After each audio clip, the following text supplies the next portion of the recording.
வார்த்தையே இல்லை நான் சொல்கிறதுக்கு. அவ்வளோ ஒரு சந்தோஷமாக இருக்குது. தளபதி வின் பண்ணிடுவாருன்னு எங்களுக்கு தெரியும். சிஎம் ஆகிடுவாருன்றது எதிர்பார்த்த பல வேண்டுதல் எங்களுக்கு எல்லாம் நிறைவேற்றிருக்காரு கடவுள். ஆனால் இது மொமெண்டா இல்லை பிளாஸ்டானு கூட எங்களுக்கு தெரியல. ஒன்றும் கூட எங்களுக்கு தொட்டு பார்த்தா புல்லரிக்குது. இப்போ அந்த கஷ்டத்துக்கெல்லாம் ஒரு விடிவு காலமாக எங்கள் தளபதி வந்துட்டாரு போது எவ்வளோ ஒரு சந்தோஷத்தில் இருப்போமோ அதோட 100 மடங்கு சந்தோஷமா இருக்கும். நித்தி நின்று இருக்காரு. பெரும்பாலுமே ஓட்டு வித்தியாசத்துல தனிமையா வந்திருக்காரு. எதிர்பாராத வெற்றி, சரிங்களா? யாரையும் கூட்டணி சேர்க்காத வெற்றி. தனிச்சு நின்று ஒரே ஆளா நின்று போராடி தான் தொகுதியில யார் நிக்கணும், எந்தெந்த தொகுதியில யார் நிக்கணும் தேர்ந்தெடுத்து இன்ச்சா பார்த்து எடுத்தவர் தான் எங்க தலைவர். நம்மளை வந்து தற்கூரின்னு சொல்லி கேவலப்படுத்தினாங்க. ஆனால் நாங்கள் வந்து தற்கூரி கிடையாது. எங்களை மாதிரி யாரும் எங்கள் தளபதிக்காக உழைக்க முடியாது. அவங்களாம் வந்து காசு கொடுத்து வந்த கூட்டம், நாங்களா வேற தானா அன்பால சேர்ந்த கூட்டம். நாங்கள் அவங்க கூட கனவுல காண இருக்க மாட்டாங்க. அது உங்களுக்கே தெரியும். வரலாறு காணாத வெற்றி. நீங்க வரலாறுலயே எழுதிக்கிங்க. பண்ணிட்டாருல. ஆனா எங்களுக்கெல்லாம் பாத்தீங்கன்னா 25 பேர் கூட போக கூடாதுன்னு சொல்லிட்டாங்க. 10 பேருக்கு மேல நடந்து போக கூடாது, நாங்க தெருவிலேயே நடந்து போக கூடாதுன்ட்டாங்க. தளபதி தான் வராருன்னா அவருக்கு பாதுகாப்பு கொடுக்கலன்னா எங்களுக்கே கொடுக்கல. ஆனா இன்னத்துக்கெல்லாம் பதில் சொல்லிட்டோம். அவங்க துண்டக்கான துணைக்கான ஓடி இருப்பாங்க, சரிங்களா? தற்கூரின்னு சொன்னவங்க இன்னத்துக்கு எந்த தற்கூரி கூட்டத்தில் உட்காந்துருக்காங்கன்னு தெரியல. அவங்களாம் வரலாற்றில் எழுதுனா அப்படிப்பட்ட எம்ஜிஆருக்கு கூட இல்லை, வரலாற்றில் எழுதலை. ஏன்னு கேட்டால் 5 வருஷம் வந்தார், ஆனால் ஆப்போசிட்டில் வந்து தான் உட்காந்தாரு. ஸ்ட்ரெயிட்டாக வரல. இந்த இவருக்கு ஸ்ட்ரெயிட்டாக வந்துட்டார்ல. இதை விட வரலாறு வேற என்னென்ன பேசணும்? வார்த்தையே இல்லை நான் சொல்கிறதுக்கு. அவ்வளோ ஒரு சந்தோஷமாக இருக்குது. தளபதி வின் பண்ணிடுவாருன்னு எங்களுக்கு தெரியும். சிஎம் ஆகிடுவாருன்றது எதிர்பார்த்த பல வேண்டுதல் எங்களுக்கு எல்லாம் நிறைவேற்றிருக்காரு கடவுள். இல்லை 5 வருஷமாக திமுக ஆட்சியில் ரொம்ப கஷ்டப்பட்டிருந்தோம். இப்போ அந்த கஷ்டத்துக்கெல்லாம் ஒரு விடிவு காலமாக எங்கள் தளபதி வந்துட்டாரு. இந்த 5 வருஷம் பாருங்கள், தமிழ்நாடு எவ்வளோ சூப்பராக போகுதுன்னு மட்டும் பாருங்கள். தனித்து நின்று இருக்காரு. பெரும்பாலுமே ஓட்டு வித்தியாசத்துல தனிமையா வந்திருக்காரு. அதுவும் எங்கட்ஸ் ஓட்டு நிறைய இருக்குது. 50 வருஷத்துக்கு முன்னே நடந்தது. எம்ஜிஆர் வந்து 77 ஆட்சியை பிடிச்சாரு, தனியா வந்து திமுகலேருந்து பிரிஞ்சு வந்து. ஆனா இவர் 2 வருஷம்தான் அரசியலுக்கு வருவேன்னு தனியா வந்து பொதுஜனங்களுக்கெல்லாம் நிறைய நன்மைகளை செஞ்சிருக்காரு. இன்னைக்கு வந்து பெரும்பான்மையா ஓட்டு வித்தியாசத்துல ஜெயிச்சிருக்காருன்னா இந்த உலகமே அப்படியே அசந்து பார்க்குது. அவர் தான் சிஎம். தொடர்ந்து இனிமேல் அவர் தான். இன்னொரு விஷயம் நமக்கு என்னன்னா, நம்மளை வந்து தற்கூரின்னு சொல்லி கேவலப்படுத்தினாங்க. ஆனால் நாங்கள் வந்து தற்கூரி கிடையாது. எங்களை மாதிரி யாரும் எங்கள் தளபதிக்காக உழைக்க முடியாது. அவங்களாம் வந்து காசு கொடுத்து வந்த கூட்டம், நாங்களா வேற தானா அன்பால சேர்ந்த கூட்டம். நாங்கள் எலெக்ஷன் பூத்தில் லேடிஸ் எவ்வளோ நேரம் உட்காரோம் சொல்லுங்க பார்ப்போம். வெறும் அந்த டைமிங் வரைக்கும் இருப்போம். ஆனால் நாங்கள் லாஸ்ட்டு 10 மணி வரைக்கும், இல்லை 10 மணி வரைக்கும் நான் உட்காந்தேன் உள்ள. நானும் அவங்க எல்லாரும். ஆமாம், சீல் போட்டு அந்த வண்டியில் ஏற்றுற வரைக்கும் நாங்கள் அந்த இடத்த விட்டு நவரவே இல்லை. கூட மீதி எல்லாம் பாய்ஸ் பின்னாடியே போனாங்க. ஏன்னா அந்த அளவுக்கு நம்ம பின்னாடி போக முடியாது. அந்த அளவுக்கு நைட்டும் பகலும் கூடயே இருந்தாங்க. யார் ஒருத்தர் அப்படி போனாங்க சொல்லுங்க? நாங்கள் சாப்பிட கூட போல. ஏன்னு கேட்டால் நாங்கள் ஏதாவது அங்கேயும் வந்து டிஎம்கே ஆளுங்களாம் எங்களை கேட்டாங்க, இது மாதிரி நீங்கள் கொஞ்சம் சாப்பிட போங்க, ஜூஸ் குடிங்க, பிரெயின் வாஷ் எங்களெல்லாம் பண்ணாங்க. பட் நாங்கள் எதுக்குமே இறங்கி போல. அந்த பொண்ணு நித்யா, அந்த பொண்ணு வந்து சுத்தமாக எங்கேயுமே நகரவே இல்லை. பூத் உள்ளே உட்காந்தவங்க தான் அவங்க. வெளியவே அப்படி இப்படி வரவே இல்லை. ஏன்னா அந்த அளவுக்கு வந்து நம்பிக்கிட்டே எல்லாம் கேட்டாங்க. இதெல்லாம் எதற்காகனா எங்கள் தளபதி அந்த மனுஷனுக்காக நாங்கள் வந்தோம். இப்போ எங்களுக்கு அவர் வந்துட்டாரு. கண்டிப்பாக கேர்ள்ஸ் சேஃப்டி முக்கியம். மெயின் இங்கே இருக்க மது புழக்கம், போதைப் பொருட்கள் என்னென்ன இருக்கோ எல்லாத்தையுமே ஒழிக்கணும். எங்களுக்கு எவ்வளோக்கு மேலே அவர் எடுத்துகிட்டு வருவாருன்ற நம்பிக்கை இருக்குது. ஏன்னா ஆல்ரெடி நாங்கள் இங்கே வந்தப்போ கோலம் போடுறப்பயே எங்கள் கூட உட்காந்து போட்டார். அப்பயே நாங்கள் சொன்னோம், அண்ணா என்னங்கண்ணா நீங்கள் எங்கள் கூடண்ணா, இல்லைம்மா இதில் என்னம்மா இருக்குன்ற மாதிரி எங்ககிட்ட பேசினார் அவர். அதனால என்னென்ன கஷ்டங்கள் இருக்கோ நமக்கு எல்லாமே நம்ம கேட்காமே அவர் எல்லாமே ஒன்றா முடிப்பார். ஏன்னா இங்கே வந்து மெயின் மழை வந்தால் இங்கெல்லாம் தண்ணி நின்றுடும். இந்த ஏரியாவில் கரண்ட் அப்பப்போ கட் பண்ணிவிடுவாங்க. அது மட்டும் இல்லாமல் ட்ரக்ஸ் வந்து சின்ன பசங்க நிறைய பேர் யூஸ் பண்ணுறாங்க. அது எல்லாத்துக்குமே ஒரு முடிவு கட்டிட்டாருன்னா கண்டிப்பாக அவர் செய்வார். ஏன்னா எங்களுக்கு அவர் சொன்ன வாக்குறுதி அதுதான். எங்ககிட்ட பேசும்போது நான் வந்ததுக்கப்புறம் ஒன்றா, ஏன்னா எடுத்தோன்னே எல்லாத்தையும் உடனே முடிக்க முடியாது. பட் ஸ்டெப் பை ஸ்டெப்பாக அவர் முடிச்சிருவார். அந்த நம்பிக்கை இருக்குது. இப்போ எத்தனையோ பேர் யாருன்னா ஆட்சியில் எல்லாம் ஜெயிக்கணும்னு சொல்லி வேண்டுவாங்க. ஆனால் எங்கள் தளபதி ஊரே வேண்டுது. சின்ன குழந்தையிலேருந்து பெரியவங்கலேருந்து. இப்போ ஏன் இவ்வளோ பேசுகிறேன்னா, காலையில் உட்காந்ததுலேருந்து அப்படி இன்னும் நாங்கள் சாப்பிட கூட இல்லை. அந்த அளவுக்கு ஒரு சந்தோஷத்திலே இருந்துட்டு இப்போ சிஎம்மாக அந்த சேரில் உட்கார அன்னைக்கு 105 தேங்காய் உடைக்கிறதா நான் வேண்டியிருக்கோம். இவன் ஒரு வேண்டுதல். அண்ணா இது வந்து எங்களோட சாதனைண்ணா. ஏன்னு கேட்டால் வெற்றி வந்து கொளத்தூரில் இருக்கு இல்லையா, அதையே வந்து வாஷ் அவுட் பண்ணிட்டாரு. அதை விட அவருக்கு வேற எதுவுமே கிடையாதுன்னா. இப்போ வந்து எல்லாரும் என்ன சொன்னாங்க, ஆமாம் ஏன்னா அது வந்து இடம் வந்து கிடையாது. சிஎம்மா இருந்து அவர் ஜெயிச்சதுல கொளத்தூர்லாம் உங்களால் என்ன முடியும் சொல்லுங்க? எப்பவும் ஸ்டாலின் தான் ஜெயிப்பாரு, அவர் தான் ஜெயிப்பார். அந்த இடத்துல எங்கள் தளபதி ஜெயிச்சார்ல, அதே மாதிரி மாதாவரம், சைதாப்பேட், இங்கே பெரம்பூர், இப்போ திருச்சிலையும் ஜெயிச்சிட்டாரு, வில்லிவாக்கம் ஆதவஜனா, டி நகரில். இதை விட வேற என்னன்னா வேணும் மொத்தமாக? திமுக கோட்டை திமுக கோட்டைன்னு அதுலயும் பல்லவி ஜெயிச்சிட்டாங்கண்ணா, அதுலயும் பல்லவி ஜெயிச்சு. ஆமா, எவ்வளோ போகணுமோ. இப்போ நாங்களாம் ஒரு மாசமா பிரச்சாரத்துக்கு கூடயே போனோம் வெயில்ல. எல்லாம் எதுக்கு? எங்க தளபதி அந்த ஒரு மனுஷனுக்காக மட்டும்தான் நாங்க இறங்கி போனோம்.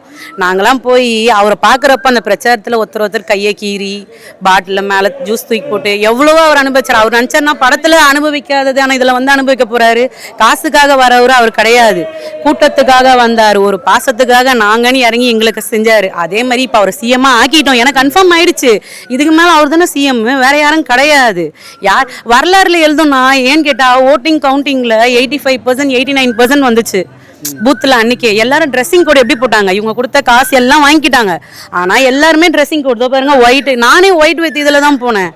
ட்ரெஸ் கடையிலே பேண்ட் ஆயிடுச்சு, கிடைக்கல. ட்ரெஸ் ஃபுல்லா டிமாண்ட் ஆயிடுச்சு. ஏன்னா எல்லாரையும் எடுத்துட்டாங்க. எல்லாரையும் மிஞ்சி போனா எதுக்கு நான் ட்ரெஸ் எடுப்போம்? தீபாவளிக்கு எடுப்போம், பொங்கலுக்கு எடுப்போம், நல்ல நாள் எதுனா எடுப்போம்.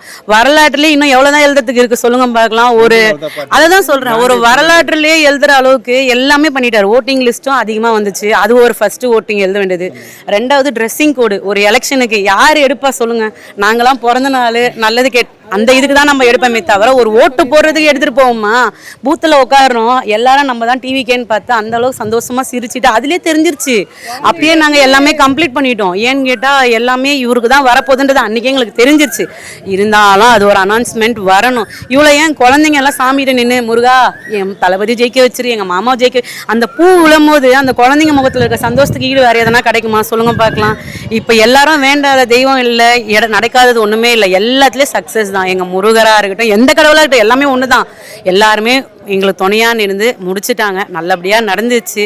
எங்களை தற்கூறி சொன்னவங்களுக்கு இதுக்கு மேல நாங்க ஏதோ சொல்றதுக்கு வார்த்தை இல்லை. ஏன்னு கேட்டா அந்த அளவுக்கு நாங்க நல்லாவே கொடுத்துட்டோம். ஒரு முக்கியமான விஷயத்தை வச்சிருக்காரு அவர். வந்து சொன்னதுன்னா கவர்மெண்ட் ஆஃபீஸில் போனோம்னா கவர்மெண்ட் அதிகாரிங்க திமுக ஆட்சியிலேயாகட்டும் ஏடிஎம்கே ஆட்சியிலேயாகட்டும் ஒரு பேப்பர் எந்த ஒரு விஷயத்தையுமே ஒழுங்காக நடத்த மாட்டாங்க. ஒரு சின்ன விஷயத்துக்கு போனால் கூட இன்றைக்கி வாங்க, நாளைக்கு வாங்க, அடுத்த வாராங்க, அடுத்த மாதம் வாங்க, இந்த பேப்பர் சரியில்லை, அந்த பேப்பர் சரியில்லைன்னார். ஆனால் இவர் சொன்னார் பார்த்தீங்களா, சிஸ்டத்தையே மாற்றுவேன்னு. அதை வந்து எல்லா மக்களுமே, எங்களுக்கு ஓட்டு போட்டவங்களும் சரி ஓட்டு போடாதவங்களும் சரி, இந்த விஷயத்தில் வந்து நன்மையை அடைவாங்க. அதேமாரி வந்து எப்படி எங்கள் சந்தோஷத்தை எப்படி சொல்கிறது? கடலை வந்து நம்ம பார்த்து ரசிக்கிறோம், அதை அணைக்க முடியாது. வானத்தையும் அதே மாரி தான், அந்த மாரி அளவுக்கு அவ்வளோ பெரிய சந்தோஷமாக இருக்குது. பெரிய எப்படி சொல்கிறதுன்னே தெரில, அது நினைச்சாலே துக்கம் மாரி ஆயிடுது. எங்க தொகுதியில் வந்து 35,000 ஓட்டுக்கு மேலே வித்தியாசத்தில் ஜெயிச்சிருக்காரு. மெயினாக பார்த்தீங்கன்னா வீட்டுக்கு 2000 ரூபாய் காசு கொடுத்தாங்க. திமுகவில் வீட்டுக்கு காசு கொடுத்தாங்க. இப்போ இந்த விஷயத்த நான் சொல்லும் போது எங்கள் தெருவில் இருக்கிறவங்களே என்னை எதிர்ப்பாக பார்ப்பாங்க. ஏன்னா வந்து அந்த ஏரியாவில் கொடுக்கும் போது நான் இது மாதிரி விசிலில் போய் சேர்ந்துட்டேன். எனக்கு 52 வயசாகுது. இது வரைக்கும் நான் எந்த கட்சிக்குமே கட்சியில் சேர்ந்ததே ஓட்டு கார்டே இல்லை, உறுப்பினர் கார்டே நான் வாங்கினதே கிடையாது. ஏன்னா நான் வந்து லேபர் யூனியன் லீடராக இருக்கேன், தமிழ்நாடு முழுக்க வச்சுருக்கேன், கம்யூனிஸ்டாக தனிமையாக இருக்கேன். அந்த சங்கத்துலேருந்து நான் அம்மாவுக்கு ஆதரவு கொடுத்துருக்குறேன். ஆனால் இன்னைக்கு நான் தளபதி கட்சியில் வந்து அந்த இதுவையே வந்து நான் இணைச்சிருக்கேன். அதான் பெரிய வரலாறு காணாத வெற்றி இது. 50 வருஷத்துக்கு முன்ன எம்ஜிஆருக்கு கூட இவ்வளோ பெரிய கிடைச்சிருக்கமான எங்களுக்கு சந்தேகமாக இருக்குது. அதை விட பெரிய வெற்றி இது. வந்து எங்கள் தலைவருக்கு அவருக்காக போட்ட ஓட்டு இது. நாங்கள் எதுவும் செய்யலை மக்கள்கிட்ட, நாங்கள் கேன்வாஸுங்க அதிக அளவு பண்ணவே இல்லை. ஏடிஎம்கவும் திமுகவும் பார்த்தீங்கன்னா 50 பேர் 100 பேர் பிரச்சாரம் பண்ணாங்க. ஆனால் எங்களுக்கெல்லாம் பார்த்தீங்கன்னா 25 பேர் கூட போகக்கூடாது சொல்லிட்டாங்க. 10 பேருக்கு மேலே நடந்து போகக்கூடாது, நாங்கள் தெருவிலே நடந்து போகக்கூடாதுன்ட்டாங்க. தளபதி தான் வராருன்னா அவருக்கு பாதுகாப்பு கொடுக்கலன்னா எங்களுக்கே கொடுக்கல. ஆனால் இன்னைக்கு அவர் சிஎம் இல்லை, அதனால பாதுகாப்பு கொடுக்க தான் செய்வாங்க. அன்னைக்கு கொடுக்கவே இல்லை. ஆனால் இன்னைக்கு பார்த்தீங்கன்னா அவர் வரலன்னா கூட ஒரு மாவட்டத்தில் போய் அவர் முகத்தை காமிச்சா கூட தமிழ்நாடு முழுக்க இன்னைக்கு ஓட்டு விழுந்துக்குதுன்னா அது மக்களுடைய ஓட்டு, மக்கள் அவர் மேலே வச்சிருக்கிற பாசம் தான். எங்க பாரு ரவுடிசம் இருந்ததுன்னா இன்னும் கேட்டால் என்னையே தாக்கியிருக்காங்க டிஎம்கே சேர்ந்தவங்க. நானும் அக்காலாம் எலெக்ஷன் பூத்தில் உட்காரும் போது முறைச்சிக்கிட்டு அடிக்க வர்றது எல்லாமே இருந்துச்சு. அன்னைக்கு எவ்வளோ அராஜகம் பண்ண முடியுமோ 5 வருஷத்துல ரொம்ப அராஜகம் பண்ணிட்டாங்க. நாங்கெல்லாம் அமைதியா இருப்போம், ரிசல்ட் வந்ததுக்கு அப்புறம் நாங்க பேசிக்கலாம்னு இருந்தோம். இன்னைக்கு நாங்க தாராளமா பேசுவோம். இந்த அராஜகம் 5 வருஷம் திமுக அரசுக்கு முற்றுப்புள்ளி வைத்துட்டாரு எங்க தளபதி. ஒரே வார்த்தை சொல்லலாம், தரமான தரமான செயல். இதை எதுவுமே விட கிடையாது. வேற லெவல்னா. இன்னொரு விஷயம் என்னன்னா, இப்போ இவங்க எல்லாம் சொல்றாங்க இல்லையா, கேன் வாஷ்க்குலாம் போனோன்ட்டு, யாருமே எங்களை போன நேரத்துல கேட்டாங்க, நீங்களாம் வரவே வேணாம்மா, எங்க ஓட்டு டிவி கேக்குதான். ஒரே பதில் அதுதானா, நீங்க ஏமா கஷ்டப்படுறீங்க. சில பேர் வந்து கேட்டாங்க, தளபதி வருவாரா பார்க்கணுமே அப்படின்னாங்க. சில பேர்ல அவர் வரலாம் வேணாம்மா, ஏன்னா அவரை கஷ்டப்படுத்திட்டு வரணும்னு. இன்னொன்று ஏன் நான் இங்கே பெரம்பூர்ல இங்கே நடந்துச்சு இல்லையா பிரச்சாரம், அப்போ அவ்வளோ சேஃப்டி சுற்றி நல்லா இருந்துச்சு. ஆனால் குளத்தூரில் இங்கெல்லாம் போனாங்களே, யார் சேஃப்டி கொடுத்தா? ஒரு போலீஸ் அங்கே நின்றுச்சா சொல்லுங்கள்? அவ்வளோ ரஷ்ஷு. அடுத்த கரூர் இன்சிடென்ட் ட்ரை பண்ண பார்த்தாங்க. அந்த இடத்துல இருந்து அப்படியே அவர் வந்து, ஆனால் மக்கள் தானே அவருக்கு ஃபஸ்ட்டு இம்பார்ட்டனு. அவர் மேலே அந்த பாட்டில் தூக்கி அடித்தது கூட அவருக்கு வலிக்கல. ஆனால் மக்களை யாரோ திருப்பி தள்ளிட்டாங்க கூட வந்து அந்த பவுன்சர் வந்து தள்ளினாங்கன்ட்டே அவர் அவ்வளோ டென்ஷனார். அந்த அளவுக்கு அவர் மக்கள் மேலே வச்சிருக்க பாசத்தை வந்து பேசுகிறவங்க நீங்கள் என்ன வேணால் பேசுவீங்க, அவருக்கு ₹1 இதில் எடுக்கணுன்ற அவசியம் கிடையாது. ஆமாம், நம்பி குடிச்சிட்டாரு. யாருன்னா குடிப்பா? இப்போ நாம் கூட இருக்கோம், யாரோ தெரியாதவங்க கொடுக்குறாங்க, ஏதோ பாய்சன் கலந்து கொடுக்குறான், இல்லை ஏதோ கொடுக்குறான், நம்ம குடிப்போம்மா நம்பி? அவர் எங்கள் மேலே வச்ச நம்பிக்கைக்காக தான் குடிச்சாரு. எங்கள் மேலே வச்சிருக்க முழு நம்பிக்கையை நாங்கள் இப்போ காட்டிட்டோம். ஏன்னா யாருமே காசு வாங்கலை, நாங்களாம் தானா சேர்ந்த கூட்டம்னா. எல்லாம் வந்து என்ன சொன்னாங்க தெரியுமா, ஆப்போசிட்டில் வருவாரா, 10 சீட்டு வாங்குவாரா பார்க்கலாம், இல்லை 7 சீட்டு வாங்குவாரா பார்க்கலாம். எங்ககிட்டே பெட் கட்டினாங்க. கட்டுறேன், தைரியமாக கட்டுறேன்னு. ஐயோ, அவருக்கு ஒண்ணு கூட இல்லைன்னா. சீமான் எங்க இருக்காரு? அவர் எங்க இருக்காரு? அவங்க வீட்டுல இருக்காரு, தேடி பாருங்க. கூட கிடையாது. அவர்லாம் பேசுற தகுதியே கிடையாது இல்லைன்னா. யாரு கூட, அதாவது நாங்க எதிர்பார்த்தது என்ன, ஒரு 2 பேருக்கு தான் போட்டி. ஒன்று டிவிகே, ஒன்று டிஎம்கே. பட் இப்போ டிஎம்கே ரொம்ப போயிட்டு எங்களுக்கும் ஏடிஎம்கேக்கும் வரும் நாங்கள் நினைக்கவே இல்லை. ஓப்பனாக சொல்லணும்னா இது எங்களுக்கு வரும் நாங்கள் நினைக்கவே இல்லை. பட் இதில் வந்து டிவிகே வந்து எப்படி சொல்கிறது, வரலாற்றில் இன்னும் எவ்வளோனா ஒரு மனுஷனை பற்றி எழுதுவீங்க, அந்த அளவுக்கு எழுதணும். நான் ரெக்கார்டு, ஓட்டிங்கில் லிஸ்ட்லேயும் ரெக்கார்டு, ட்ரெஸ்ஸிங் கோட்லேயும் ரெக்கார்டு. ஜனநாயகம் வந்தால் எங்களுக்கு என்ன, வரலன்னா எனக்கு என்ன. இது அப்புறம் எங்கள் தலைவரே சிஎம்ஐ ரிலீஸ் ஆகணுன்ற ஒரு முடிவு வந்துச்சுல்ல, அது ரிலீஸ் ஆகும்போது ஆகட்டோம்னா எல்லாரும் வந்து அதை தான் சொல்கிறேன். சிஎம் போடுவாங்கன்னா வெல்கம் சிஎம் போட்டு தான் போடுவாங்கன்னா, அப்படிதான் வரணும், அப்படிதான் வரணும்னு எழுதி இருந்ததா யாரும் ஒன்றும் மாற்ற முடியாதுல்ல. நீங்க என்னென்ன பண்ணுவீங்க, இன்னும் என்னென்னலாம் பண்ணணும்னு நினைக்கிறீங்களா எல்லாம் பண்ணுங்க. நாங்க எல்லாத்தையும் தாண்டி வந்துட்டோம். இந்த வெற்றியை சொல்ல எப்படி நான் சொல்றது, வரலாற்றுல எழுதுனா அப்படிப்பட்ட எம்ஜிஆருக்கு கூட இல்லை வரலாற்றில் எழுதலை. ஏன்னு கேட்டால் 5 வருஷம் வந்தார், ஆனால் ஆப்போசிட்டில் வந்து தான் உட்காந்தாரு, ஸ்ட்ரெயிட்டாக வரல. இவருக்கு ஸ்ட்ரெயிட்டாக வந்துட்டார்ல, இதை விட வரலாறு வேறு என்னென்ன பேசணும். இப்போ நம்ம குழந்தைங்க பேசணும் நாளைக்கு வரலாறு. விஜய் மாமா வந்துட்டாரு, ஸ்கூல் நோட்டில் எக்ஸாம் டெஸ்ட்டில் சீஃப் மினிஸ்டர் யாருன்னு கேட்டால் பசங்க விஜய் அங்கிள்னு எழுதி வச்சுட்டு வந்ததுங்க. இதை விட வேறு என்ன இருக்குது சொல்லுங்க பார்க்கலாம். அந்த அளவுக்கு எங்க தளபதி ஜெயிச்சிட்டார். ஆமாண்ணா, எனக்கே வந்து இப்போ ரொம்ப எமோஷனலானா நம்ம அழுதுருவோம். அதுக்கப்புறம் அதையும் வந்து இந்த ஜூலி பேயின்லாம் இருக்குங்க பாருங்க, அதெல்லாம் கண்ணில் மாட்டுச்சுன்னு வச்சு செஞ்சிருவாங்க. உனக்குலாம் ஒரு ஓட்டு விழுமா, நீ எல்லாம் ஒரு ஆளான்னு கேட்டுச்சு. இப்போ கண் எதிரில் வர சொல்லுங்க பார்க்கலாம், நீயா நாங்களான்னு பார்த்துருவோம் எங்களோட. ஏன்னா நாங்கள் எதுக்காக போனோம்னா எங்கள் தலைவருக்காக அமைதியாக போயிட்டோம். அவர் வந்து எதுவுமே பிரச்சனை வேணாம், பேசுகிறவங்க பேசட்டும், நம்ம நார்மலாக இருப்போம்னு சொல்லிட்டாரு. அவரோட ஒரு வார்த்தைக்காக காப்பாற்றணும். ஏன் லேடிஸ்க்கு சேஃப்டியே கிடையாது, இது மாதிரி இதில் போனால் டிவிகேல பாய்ஸ் எல்லாம் ஒருத்தரோட ஒருத்தர் இடிப்பாங்க, கேவலம். நாங்களே எந்த பாய்ஸ் அப்படி பண்ணிட்டாங்க நீங்கள் சொல்லுங்க பார்க்கலாம். இப்போ நான் கூட தான் இருக்கேன், என் டீமில் 15 அண்ணனுங்க இருக்காங்க, யாரும் ஒருத்தர் தப்பான கண்ணோட்டமோ சீயோ எதுவுமே இல்லை, தொலை கூட கிடையாது. டீசெண்டாக அம்மா தங்கச்சி உனக்கு என்ன வேணும், அந்த அன்பு தானே வேணும். இவனுங்க சொல்கிறாங்களே விஜய் டீமில் இருக்கவங்க எல்லாம் வந்து பொறுக்கிங்க, தற்கூறிங்க, ஒன்றுத்துக்குமே உதவாதவங்க, அதெல்லாம் நீயே வச்சுக்கோ. ஏன்னா நீங்கள்லாம் காசு சேர்ந்து கூட்டம், எங்கள் தளபதிக்காக நாங்களாம் காசு இல்லை, உயிரே கொடுப்போம். இப்போது யாருன்னா வேண்டுதல் வைப்பா, கீழே முட்டி போட்டு மேலே நடந்து போகிறாங்க. 108 தேங்காய் உடைக்கிறோன்னு வேண்டிக்கணும், அந்த அக்கா கவுச்சே விட்டுறேன்னு விட்டாங்க. இன்றைக்கி சிஎம் ஆயிட்டாருன்றதுனால அவங்க கவுச்சி சாப்பிட்றதே விட்டுட்டாங்க பாபா கிட்ட வேண்டிக்கிட்டு. இதுக்கு மேலே வேற என்னென்ன வேணும், வாழ்க்கை வரலாறு பேசட்டும் நான் தளபதிக்காக. ஆமா கண்டிப்பா. வெற்றி பார்த்துருக்கோம் தளபதி எப்படி இருக்கு இந்த மொமெண்ட்? ஆனால் இது மொமெண்டா இல்லை பிளாஸ்டானு கூட எங்களுக்கு தெரியல, ஒன்றும் கூட எங்களை தொட்டு பார்த்தா புள்ள இருக்குது. சரிங்களா, படம் வரும்போது எவ்வளோ ஒரு சந்தோஷத்தில் இருப்போமோ அதோட 100 மடங்கு சந்தோஷமா இருக்கிறோம். அவர் படத்தை பார்க்க முடியல, இனிமேட்டு அவர் முதல்வராக பார்ப்போம் நாங்கள். இனிமேட்டு அவர் யாரு, முதல்வர். இனிமேட்டு அவர் அப்படிதான் பார்ப்போம் நாங்கள் மட்டும் இல்லை, மக்கள் எல்லாருமே அப்படிதான் பார்ப்பாங்க. நீங்கள் சொல்லுங்க இந்த மூமெண்ட் எப்படி நான் அதுதான் சொல்கிறேன். நான் எங்கள் சந்தோஷத்தை வந்து வெளிப்படுத்தவும் முடியல, அது எப்படி படுத்துறதுன்னு தெரியல. அந்த அளவுக்கு ரொம்ப உற்சாகமாக இருக்கும். நாங்களாம் அவ்வளோ சந்தோஷம், எதிர்பாராத வெற்றி. சரிங்களா, யாரையும் கூட்டணி சேர்க்காத வெற்றி, தனிச்சு நின்று ஒரே ஆளாக நின்று போராடி தான் தொகுதியில் யார் நிற்கணும், எந்தெந்த தொகுதியில் யார் நிற்கணும் தேர்ந்தெடுத்து இன்ச்சாக பார்த்து எடுத்தவர் தான் எங்கள் தளபதி அண்ணன். சரிங்களா, அதுதான் சொல்கிறேண்ணே. இங்கே வந்து பணக்காரன் இல்லை, படிக்காதவன் இல்லை, எல்லா அரசியல்லையும் கற்றுக்கிட்டு வந்தவங்க. ஐ மீன் அடுத்த ஜென்ரேஷனுக்கு எப்படி இருக்கணுமோ அந்த ஆளுங்க இன்னைக்கு இருக்காங்க. இதுக்கு முன்னாடி வந்து எல்லாருமே படிக்காதவங்க, அவங்கவுங்க ஜென்ரேஷன் ஃபேமிலி டூர் மாதிரி. அது இங்கே வந்து அப்படி இல்லை, எல்லாருமே தெரியாத மூஞ்சி. ஃபர்ஸ்ட் திங் எல்லாருக்குமே ஃபர்ஸ்ட் திங் யாருக்குமே தெரியாதுண்ணா. இங்கே நிற்கிற கேண்டிடேட் கூட அந்தந்த ஏரியாவில் தெரியாதவங்க. ஆனால் இப்போ தான் தெரிவித்தது. அது காரணம் எங்கள் தளபதி. அவர் ஃபேஸ் மட்டும்தானே. இதுக்கு முன்னாடிலாம் வந்து வருஷத்துக்கு ஒரு வாட்டி தான் அவர் தேட்டரில் பார்த்தோம். இப்போல்லாம் நாங்கள் நினைக்கும் போதெல்லாம் பார்ப்போம் தொகுதியில். அது உங்கள் தொகுதியில் வின் பண்ணி அதான் சொல்கிறேண்ணே, நாங்கள் நினைக்கும் போதெல்லாம் எங்கள் தொகுதின்னு இல்லை, எல்லாமே எங்கள் தொகுதி தானே. தளபதியோட தொகுதி தான் எல்லாமே. எங்கே என்ன கஷ்டம்னாலும் தளபதி தான் அங்கே இருப்பாருண்ணா. இந்த தொகுதி தான் இங்கேயோட முடியாது. 234 தொகுதியிலையும் கஷ்டம்னா அங்கே நிற்பார். அதுதான் எங்கள் தளபதி. உங்ககிட்ட நிறைய பேசியிருப்பாரு இப்போ எலெக்ஷன் முன்ன. அதில் என்ன ஆக்சுவலாக பார்த்தீங்கன்னா ஃபஸ்ட்டு வந்து அக்காங்கிட்ட தங்கச்சி அவங்கக்கிட்ட தான் கேட்டாங்க என்ன குறை, இங்கே என்ன பண்ணணும், ஏது பண்ணணும், இதை தான் கேட்டார். அவங்க குறையும் அது வந்து தனியாக தான் இன்ட்ராக்ட் பண்ணார், எங்கள் கூட பண்ணலை. நாங்கள் என்ன பண்ணணும் ஏது பண்ணணும்னு மட்டும் எங்களுக்கு சொல்லி கொடுத்தாரு.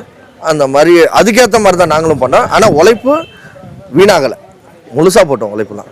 நிறைய பேர் சொல்லியிருப்பாங்க இவர் வரமாட்டாரு, ஒரு சீட்டு கைக்க மாட்டாரு. என்ன பதில் சொல்ல போறீங்க? ஆனால் இன்னத்துக்கெல்லாம் பதில் சொல்லிட்டோம். அவங்க துண்டக்கான துணிக்கானு ஓடி இருப்பாங்க. சரிங்களா? தற்கூரின்னு சொன்னவங்க இன்னத்துக்கு எந்த தற்கூரி கூட்டத்தில் உட்காந்துருக்காங்கன்னு தெரியல. அவங்களாம் எங்களை பார்த்து சொல்கிறவங்க அவங்க எவ்வளோ பெரிய முட்டாளாக இருக்கணும்னு தெரியல. தற்கூரி வந்து தற்கூரியோடு போயிட்டு இருப்பான். இந்த அளவுக்கு வந்து தனிச்சா ஜெயிச்சிருக்க மாட்டான். சொல்கிறவங்க வந்து பயத்தில் தான் எல்லாம் வளர்றாங்க. இன்னைக்கு சொன்னவங்க அவங்கெல்லாம் என்ன மூட்டை கட்டிட்டாங்கண்ணா சீமானெல்லாம். ஆனால் டிவியில் கூட ஓரமாக தான் காமிச்சாங்கண்ணா சீமானை. அவரு சொந்த தொகுதியில் கூட ஜெயிக்கலண்ணா. சரிங்களா? அவர் வேணா நம்ம பேச வேணாம். அவ்வளோதான், அவளை விட்டுருங்க. அடுத்தது நீங்கள் வேற ஏதாவது கேளுங்க. எதிர்கட்சிக்கு என்னென்ன சொல்ல விரும்புறீங்க? எதிர்கட்சிக்கு ஒன்றும் சொல்ல விரும்பலை. இதுக்கப்புறம் எங்களை என்ன சொன்னாங்களோ இப்போ அவங்களே வந்து தலையில் இப்படி துண்டி போட்டுட்டு எங்கே ஒளிஞ்சிருக்காங்கன்னு தெரியல, அந்த அளவுக்கு போய் உட்காந்துருக்காங்க. அண்ணா எதிர்பார்க்காத அளவுக்கு இருக்குண்ணா. எங்ககிட்ட நம்பி கொடுத்துருக்கீங்க, எங்ககிட்ட நம்பி கொடுத்தாரு தளபதி. நாங்கள் அவரை வெற்றி அடைஞ்சிட்டோம். இனி அவருக்காண்டி நாங்கள் என்ன பண்ணணுன்றதை இன்ச்சாக பார்த்து பண்ணி தருவோண்ணா. மக்களுக்கு அடுத்த ஜென்ரேஷன்லாம் இதை விட டபுள் மடங்காக இருக்கும் பிளாஸ்ட். அண்ணா ஒரு படையே ரிலீஸ் ஆயிடுச்சுண்ணா, இதுக்கு மேலேயுமா ஜனநாயகம்? அவர் பேரே வந்து பாத்தீங்கன்னா சிஎம் முதலமைச்சர் போட்டு தான் பேரே வரும் பாருங்க. நீங்க ஒரே வார்த்தை சொன்ன என்ன சொன்ன இந்த எலெக்ஷனுக்கு? பிளாஸ்ட் அவ்வளவுதானே.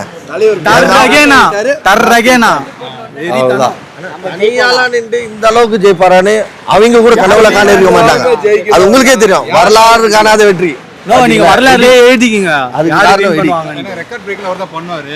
இதுலயே ரெக்கார்ட் பிரேக் பண்ணிட்டாருல. இதுலயே ரெக்கார்ட் பிரேக் பண்ணிட்டாரு, முடிஞ்சிச்சு. இப்போ படத்துல ஒண்டி அவர் வந்து மாசா காட்டல இல்ல, இங்க மக்களும் மாசா காட்டிட்டாங்க அவர். இனிமேட்டு அவர் தான் மாஸ். சரிங்களா? எங்க தளபதி அவர் தான். இங்க இனிமே தளபதி அவர் தான். முதலமைச்சர் அவர் தான். கோட்டையே இல்ல, ஃபுல்லாவே தளபதி கோட்டை தான். தமிழ்நாடே இப்ப கோட்டையா மாறுது.